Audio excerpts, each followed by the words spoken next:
So, I've been going on, right, since the first day. It's like, satsang no rang, satsang no rang, satsang no rang, right? What is satsang no rang?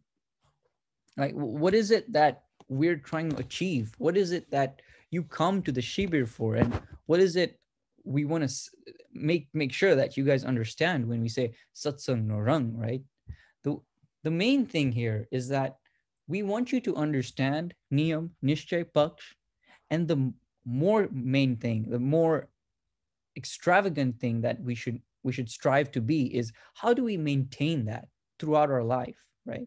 There should be something that can help us maintain that, right?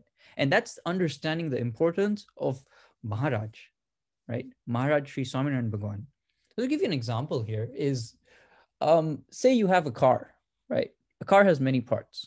It has an engine, it has a steering wheel, it has a transmission, etc., etc., etc. I can go on, right? But if this car that you've been driving has no gas, how is it gonna be like moving forward? How is it gonna reach its destination, right? So in this case, now think of all the parts of the car as the different things, right? Like niyam is could be the engine, nishchay could be the steering wheel, paksh could be the transmission, and then there's other things we've discussed in other shivirs too, like bhakti could be the exhaust, stuff like that. Different parts of the car are the different things in our religion that make us a bhagat of Swaminarayan Bhagwan, right?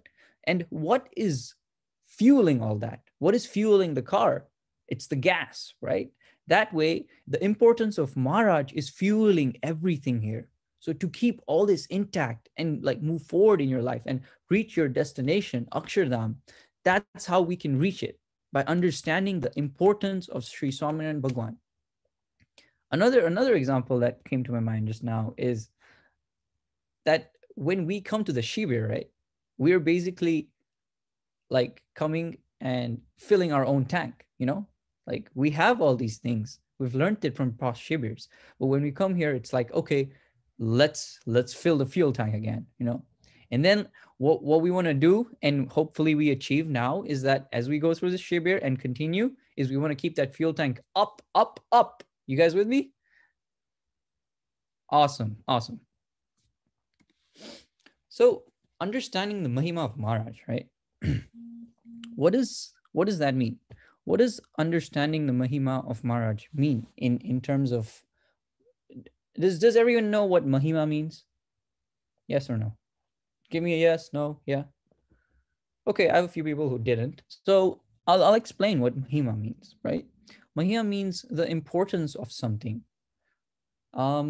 So for example, if we don't have water for 7 days, we'll understand the importance of water, right? When we do Ekadashi, right? By the end of the day, we're so hungry. And then that's the time we understand the importance of food, right? The same way, the importance of Maharaj. How should we understand it? And how should we lead our life so that we go to where we want to be?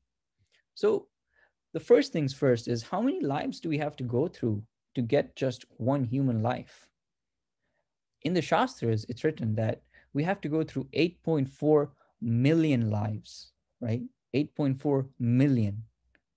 So, and each life has different categories, right? Like, for example, if you were born as a tree, you'd be spending 300, 400 years there. Or if you were born as, like, let's say, a rat, or you're born as a shark, think of all these lives that you can see and the things that you can't see, right? Microscopic ones. Even that you can be born as, right? All that comes under the 8.4 million lives. And when it comes under that 8.4 million lives, you go through that once. And when you go through it once, in that one time, you'll get a body of a human, right? So what Maharaj wants us to do is that you get this body of a human, and in this body of a human, pray to me, understand who I am, do my satsang, right? Understand, like, I have to keep my dharma, I have to do bhakti every day. I should understand my gnan, if you guys remember from the previous shibir, and I have to understand that all these things that are around me is Maya, right? Which ties back to understanding the 8.4 million lives. So what I want to kind of stress out here is we're all not attached to anything. We're all independent. We're all going to be going through our own cycles on our own. We will never be, for example, if you were born as a snake or as a dog, etc., right? You don't know. You don't know when. And you also don't know when death is a certain point, right? You don't know. Like it just comes and it'll go. So don't waste your time. Use it wisely. From all the things that we've taught you, right? What we're trying to impart is that as you go through your day, as you go through your life, right? Understand how much have you done for Maharaj when you were at, say, some of your 16, some of your 12, some of your 20, etc., right? How much have you done at that point? And then, keep understanding that how much can I do in the next 4 months? How much have I done in the next 8 months? Am I going up in satsang or am I going down? Just a small thought I want to leave you guys with. Does that make sense? Yeah? No? Yeah? Awesome, awesome, awesome. Thank you, guys. So how can we attain Mahatva for Maharaj, right? Like, I've just been talking and talking that, okay, Mahima means this, etc., etc. But how can we do that, right? So for me, one of the things that really reaches out to me is through examples. And the best thing that Maharaj did for us was that he made so many leelas for us to understand so many different things, right? So there is this Leela by Muktanand Swami of how the Arti was written. And I'll just quickly brief over it, and then we can kind of discuss as to if you have any question on the Leela or any concerns, right? So when after Ramanand Swami left for Akshardham, he appointed Sajanand Swami. Sajanand Swami is Swamiran Bhagwan as the head of the Sampradaya. And our Sampradaya is Uddhav Sampradaya. Okay. So what happened one time, Muktanand Swami was in another gam, and Maharaj was in another gam, and Muktanand Swami got news saying that, hey, Maharaj is doing samadhi, etc., samadhi prakran and all. So just for you guys' knowledge, samadhi is something that's really, really difficult to attain. It's a state of it's a state where you're not in your conscious body, but through your soul you can see the various dhams and various murtis of Maharaj. You can go to Akshardham and see everything, right? So Maharaj was giving samadhi to any and every soul after Maharaj at that point, and Muktanand Swami got this word. So Muktanand Swami thought to himself, like, whoa, what is happening? Like, Ramanand Swami never gave any samadhis to anyone. And how can Sajanand Swami, Sri Swamiran Bhagawan, give samadhi to just anyone like that, right? Because what Muktanand Swami knew at that time, and he firmly believed as his nischay at that time, was that Sri Swamiran Bhagawan was not at the same level as Ramanand Swami. Ramanand Swami, he thought that Ramanand Swami was the avatar, the supreme Lord, and then Sajanand Swami.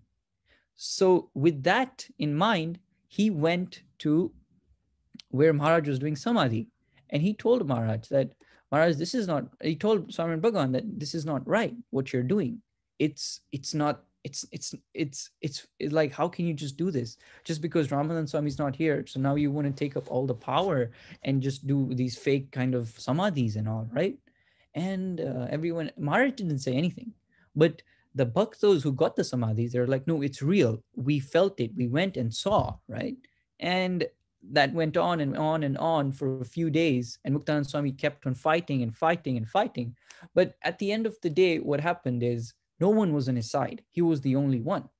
So what he thought that, okay, then I guess this is the end of me, and I should continue with my path, and this Uddhav Sampradaya can go in its own path, because I don't want to be associated with this fake samadhis, etc., that Muktanand Swami was said to Maharaj and everyone else. So then one day when Maharaj went to the river to take a bath with all the bhaktos and everyone, Muktanand Swami got Divya Darshan from Ramanand Swami. Ramanand Swami himself from Akshardham came and gave him Divya Darshan. And what he said was crazy. It's just amazing that we have such leelas, right? What he said was, hey, Muktanand Swami, you have you have to understand what I used to say, that I am the mere drummer of this band.